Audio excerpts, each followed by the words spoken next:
August ni sari sani somni pathum jingda rukle chan ve ani a lai bai bakon le min gan update de nge he khulai khu tlem tlem chon le chu tlarenga hei purama ina rohit chu ala tang tat ani ka sui tong khan ani tu pa hian angit e mai ti kha adik khop maya sti lain hei kan kalphinga helam kung hi ero chu ti hian aniang angin smuti kal thi khan ala oma ni zan lama khan silpulin kha an li vek to kan ti kha hi henga hian kungpui an da tum ta vel mai maya ti chuan hemi khi hi azau to khup maya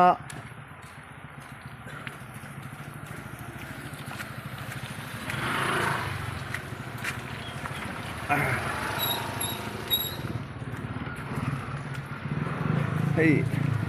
lấy khi kan ti kha lấy tlat hiam kha hei azau to khup maya ui pum leng mai po di to lowa helai hemi zau zong phei hi chu so mi ataka helai de ni ka ra hi chonin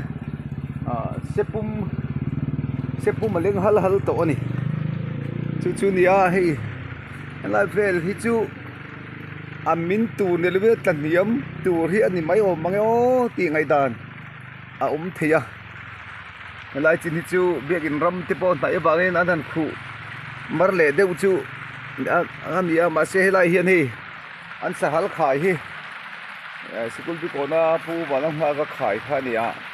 hi chu achelo ngai dagin ala omani ti kha han report te hi helai te hi azau zong chu hi alien to lom khup maya ui chal ling di lovin bong tuai chuan an ling to ani chun hei ka soyang khan helai hi chuan emi tanga solai thing hi chuan se pui patni thum chuan bok thei tonga thuk to khop mai tan hiam hi hi han pai fai zung se bol dar te han vom khatin ting khan ti chu ni se hei hi chetlat lova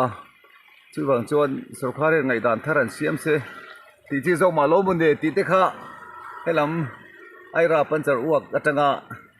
ngai dan kan nei chu ni ni za nan an khu china chun an khu an hli china chun khu a hek chu atlak chu tlak hiam pha deuh hlek chu ani kha wena ro pui ba do men surta se entinge niang chu kan khelova sarkar chu thlenglo lo sen ti ni om tak ani ti kha report kadan pek thei chin ni ro se